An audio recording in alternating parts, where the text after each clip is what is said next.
The movie starts with three men drinking in their car, and it seems like they're up to something.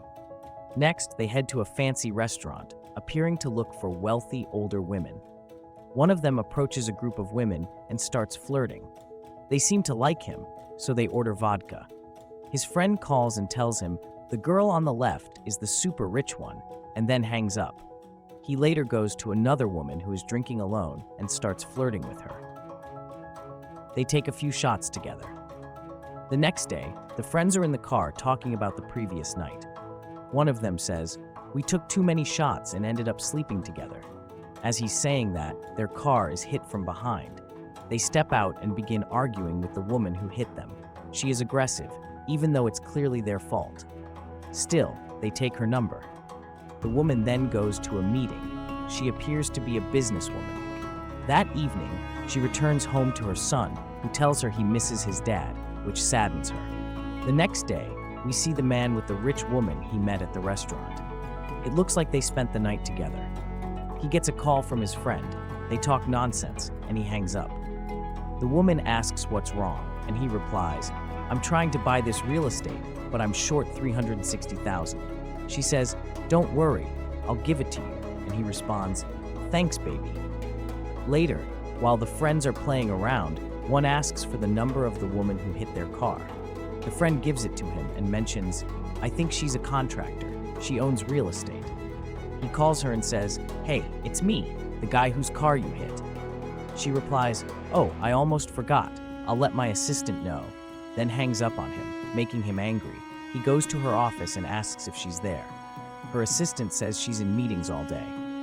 Inside the meeting, the woman is discussing a construction project in Jima City with French investors. Later, the woman is at home talking to her sister, who asks, "When are you going to get a man?" The next morning, the assistant brings breakfast and says it's from someone named Zacharias. The woman is confused, but then receives a call. It's the man. She asks, "How did you know where my office is?" He answers, "It's on the business card you gave me." He then wishes her a good day and hangs up. She smiles. A few weeks later, she is at the supermarket with her son when the man shows up. He says, "Hey, it's me," and they chat briefly. He offers to pay for everything, loads the groceries into her car, and says, "See you another time." She thanks him. A few days later, he shows up at her office with a dog. He asks the assistant if she's there, and she says yes, but she's in a meeting. He waits 30 minutes. When she finally comes out, he gives her the dog and says it's for her son. She says okay, takes the dog and walks away, leaving him confused. At home, her son is shown happily playing with the dog.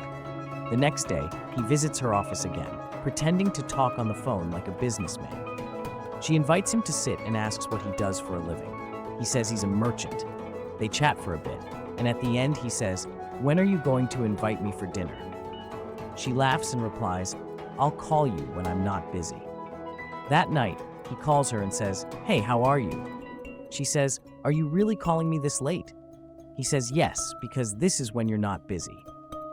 They laugh and flirt heavily, talking for 4 hours. A week later, he takes her on a date to a fancy Chinese restaurant. After a while, he says, "Let's change places. I know a great spot." He brings her to a jazz party. They take some shots, and then he surprises her by joining the band on stage and playing guitar. She has a great time. Afterward, he takes her home, expecting to get lucky, but she gives him a pillow and says goodnight. In the morning, he showers in her room and leaves, just as her sister is arriving. Her sister storms inside and says, "You're really dating this guy? How low can you go?" The younger sister defends him. "He's a good guy. You just don't know him." A month passes. Their relationship grows. He becomes her boyfriend, sleeps over, and even bonds with her son, who begins to see him as a father figure. Then we see the friends shopping for a bike. One asks the other for money, saying he's broke. The friend angrily hands him the cash and walks out. He buys the bike and surprises the kid, then teaches him how to ride a spa. The sisters talk. One says she doesn't trust the guy. Meanwhile, the friends also talk. One says, "I think you've fallen in love." He replies, "I'm not in love. I just like her because she's nice." The friend says, "Maybe you should ask her to marry you." A couple of months later, at her house, he finally proposes. She happily says yes and gives him a gift, a a new guitar. "I want you to keep being an artist," she says. He replies, "Anything for you, love." They get married. But one day, while he's showering, his phone rings. She answers. It's the rich woman from before who says, "I have your money. When are you coming, baby? I miss you." His wife is shocked and hangs up silently. Later, he talks to the rich woman on the phone again. She asks him to meet that night, and he agrees.